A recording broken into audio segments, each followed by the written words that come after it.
नमस्कार, स्वागत है आपका हेडलाइंस इंडिया पर। मैं हूं नवीन चौहान। आज आपको वो इंटरव्यू दिखाएंगे लखा सदाना का जो हेडलाइंस इंडिया ने उस हिंसा से ठीक पहले लिया था। यानी ठीक पहले हमने लखा सदाना से बात की थी और वो क्या कह रहा था वो तो आपको दिखाएंगे ही। हमारे संवाददाता जब सार्थक ने उनसे बात की तो कैसे वो बड़ी बड़ी डींगे हाँक रहा था, लेकिन उससे पहले आज आपको लखा सदाना का असली रूप देख लेना चाहिए, क्योंकि 26 तारीख को देश की नाक कटवाने वाला लखा सदाना अब किसी बिल में जाकर छिप चुका है और वो किस तरीके से उकसा रहा है लोगों को। आप जरा देखिए, उसके बाद बात करेंगे उस इंटरव्यू की।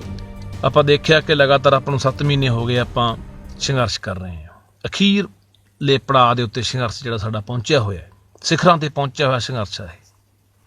ਉਹਦੇ ਸਬੰਧ 'ਚ ਅਸੀਂ 23 ਤਰੀਕ ਨੂੰ ਜ਼ਿਲ੍ਹਾ ਬਠਿੰਡੇ ਦਾ ਪਿੰਡ ਹੈ ਮਹਾਰਾਜ, ਵੱਡਾ ਪਿੰਡ ਆ ਪੰਜਾਬ ਦਾ, 6ਵੇਂ ਪਾਤਸ਼ਾਹੀ ਸ੍ਰੀ ਗੁਰੂ ਹਰਗੋਬਿੰਦ ਸਾਹਿਬ ਦਾ ਵਸਾਇਆ ਹੋਇਆ ਨਗਰ ਆ। ਉੱਥੋਂ ਦੀ ਦਾਣਾ ਮੰਡੀ ਹੈ ਜਿਹੜੀ ਰਾਮਪੁਰੇ ਵਾਲੀ ਸੜਕ ਤੇ ਪੈ ਜਾਂਦੀ ਹੈ, ਉੱਥੇ ਅਸੀਂ ਵੱਡਾ ਇਕੱਠ ਰੱਖਿਆ 23 ਤਰੀਕ ਨੂੰ ਭਰਾਵੋ। ਤੇ ਮੈਂ ਪੰਜਾਬ ਦੇ, ਹਰਿਆਣੇ ਦੇ, ਰਾਜਸਥਾਨ ਦੇ ਕੋਨੇ-ਕੋਨੇ 'ਚ ਵਸਦੇ ਪੰਜਾਬੀਆਂ ਨੂੰ ਅਪੀਲ ਕਰਦਾ ਕਿ ਆਓ ਵੱਧ ਤੋਂ ਵੱਧ ਵੱਡੀ ਗਿਣਤੀ ਦੇ ਵਿੱਚ ਤੁਸੀਂ ਸ਼ਮੂਲੀਅਤ ਕਰੋ। ਉੱਥੇ ਹਜ਼ਾਰਾਂ ਨਹੀਂ ਲੱਖਾਂ ਦਾ ਇਕੱਠ ਹੋਣਾ ਚਾਹੀਦਾ।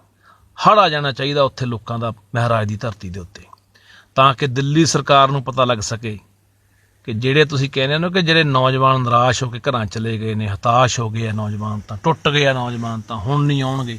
ਪਤਾ ਲੱਗੇ ਕਿ ਇਹ ਨੌਜਵਾਨ ਤਿਆਰ ਨੇ, ਪੱਬਾਂ ਭਾਰ ਨੇ, ਮਰਦੇ ਦਮ ਤੱਕ ਆਪਣੇ ਹੱਕਾਂ ਲਈ ਲੜਨਗੇ, ਜੂਝਣਗੇ ਨੌਜਵਾਨ। ਇਹ ਸਰਕਾਰ ਤੱਕ ਸੁਨੇਹਾ ਸਾਡਾ ਜਾਣਾ ਚਾਹੀਦਾ। ਐਡਾ ਵੱਡਾ ਇਕੱਠ ਤੁਹਾਡਾ ਇੱਥੇ ਹੋਣਾ ਚਾਹੀਦਾ। ਸੋ ਆਓ ਮੇਰਾ ਵੀਰ, 23 ਤਰੀਕ ਨੂੰ ਆਪਾਂ ਇਸ ਸੰਘਰਸ਼ ਦਾ ਸਾਥ ਦੇਣ ਦੇ ਲਈ, ਦਿੱਲੀ ਤੱਕ ਸੁਨੇਹਾ ਪਹੁੰਚਾਉਣ ਲਈ ਵੀ ਪੰਜਾਬ ਇਕਜੁੱਟ ਹੈ, ਪੰਜਾਬ ਇੱਕ ਮੁੱਠਾ, ਪੰਜਾਬ ਪਿੱਛੇ ਨਹੀਂ ਹਟੂਗਾ ਜੋ ਮਰਜ਼ੀ ਹੋ ਜੇ। ਪੰਜਾਬ ਚੜ੍ਹਦੀ ਕਲਾ 'ਚ ਹੀ ਹੈ ਤੇ ਚੜ੍ਹਦੀ ਕਲਾ 'ਚ ਸੀ, ਚੜ੍ਹਦੀ ਕਲਾ 'ਚ ਰਹੂਗਾ। 23 ਤਰੀਕ ਨੂੰ ਤੁਹਾਡਾ ਐਡਾ ਵੱਡਾ ਇਕੱਠ ਇੱਥੇ ਹੋਣਾ ਚਾਹੀਦਾ ਕਿ ਦਿੱਲੀ ਬੈਠੀ ਸਰਕਾਰ ਨੂੰ ਪਤਾ ਲੱਗ ਜਾਏ ਵੀ ਲੱਖਾਂ ਦਾ ਇਕੱਠ ਜਿਹੜਾ ਅੱਜ ਪੰਜਾਬ ਦੀ ਧਰਤੀ, ਜ਼ਿਲ੍ਹੇ ਬਠਿੰਡੇ ਮਹਾਰਾਜ ਦੀ ਧਰਤੀ ਤੇ ਹੋਇਆ, ਇਹ ਇਕੱਠ ਦਿੱਲੀ ਵੀ ਪਹੁੰਚੂਗਾ अपने हकों लिए। इन्हां काले कानून को रद्द कराने लिए दिल्ली ही पहुंचूगा। तो देखा आखिरकार वो कह क्या रहा है, लेकिन आज आपको देखना चाहिए एक्सक्लूसिव इंटरव्यू जो किसी मीडिया के पास नहीं है और कोई भी झूठा मीडिया उसको दिखाएगा भी नहीं। लेकिन हमने लखा सदाना से पहले ही बात करी थी, पहले ही सवाल को हमने पूछा था जो आपके जहन में होंगे, क्योंकि हमें पता था कि वो किस किस्म का है, वो कहां से आया है, उसकी फितरत क्या है। किसान आंदोलन में ये लोगों ने कैसे किसानों का नाम डुबोया ये भी हमें पता था। हमें पता है कि किस तरीके से किसानों के कंधों पर बंदूक रखकर इन्होंने अपनी राजनीतिक रोटियां तो सेकी ही, लेकिन किस तरीके से देश की नाक कटवाई। जब गणतंत्र दिवस पर लाल किले पर हिंसा हुई, वहां पर किस तरीके से किसानों के बीच कुछ लोगों ने जो कुछ किया वो भी हर किसी ने देखा। लेकिन आपको अब वो इंटरव्यू देखना चाहिए जो हमारे संवाददाता सार्थक शर्मा ने लिया था और लखा सदाना से एक्सक्लूसिव बात की थी। देखिए जरा। देखो भाई, बात यह है कि हम पंजाब वाले हैं, टिकरी पर और शिंगू बॉर्डर पर डटे हुए हैं। आज गाजीपुर बॉर्डर पर आए हैं।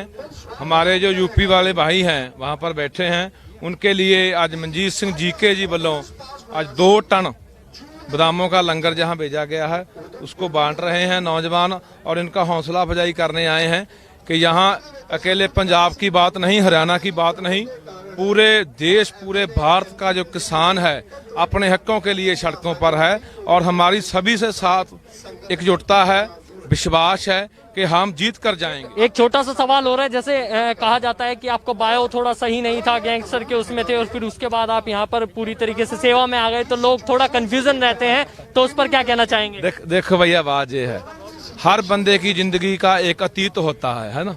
मेरा भी वैसा ही एक अतीत था। वैसे मैं अब 10 साल से कभी मैं अपनी मातृभाषा जो है मेरी माँ बोली पंजाबी, उसके लिए संघर्ष करता हूँ पंजाब में। कभी मैं हमारे पानियों के लिए जंग लड़ता हूँ, कभी मैं हमारे जो भी जितने हमारे मुद्दे हैं पंजाब के उनके लिए आवाज़ बुलंद करता हूँ। आज मेरे देश का, आज मेरे भारत मुल्क का किसान है जो सड़कों पर है इस तानाशाही हुकूमत के खिलाफ, तो आज मैं इनके साथ डटकर खड़ा हूँ। बहुत से नौजवान ऐसे हैं जो अभी भी गलत रास्ते पर जा रहे हैं, उनको क्या कहना चाहेंगे? बिल्कुल, जो अभी भी गलत रास्ते पर हैं साढ़े नौजवान, उन भाइयों से मेरी बेनती है कि हमें अपनी जिंदगी, अपना जो समा है वो अपने लोगों के लिए, अपने कौम के लिए, अपनी धरती माँ के लिए देना चाहिए। जो अपने हक हैं उनके लिए हमें लड़ना चाहिए, उनके लिए हमें आगे आना चाहिए। सो आपसी जो रंजिशें हैं माड़ी मोटी वो छोड़कर आज जैसे एक मिसाल कायम हुई है। तुम उधर गए हो टिकरी पर जहाँ सिंगू पर, देखो कैसे नौजवान, लाखों की गिनती में नौजवान पंजाब और हरियाणा से, जो समय की हुकूमतें बोल रही थी पंजाब और हरियाणा को लड़ाने की कोशिश थी, आज पंजाब और हरियाणा दो भाई थे, 66 के बाद अलग हुए, आज फिर एक हो गए हैं। यूपी भी हमारा भाई है और आज ये भी हमारे साथ खड़ा है, मध्य प्रदेश भी हमारा भाई है। सभी आज भारत के लोगों को जो इसने बांटने की कोशिश की, हिंदू मुसलमान सिख ईसाई के तौर पर नफरत डालने की कोशिश की गई, आज वो भाईचारा एक हो रहा है। पूरा देश इस गल को समझ चुका है। तीनों जब तक ये तीनों कानून रद्द नहीं हो जाते हम वापस जाने वाले नहीं हैं।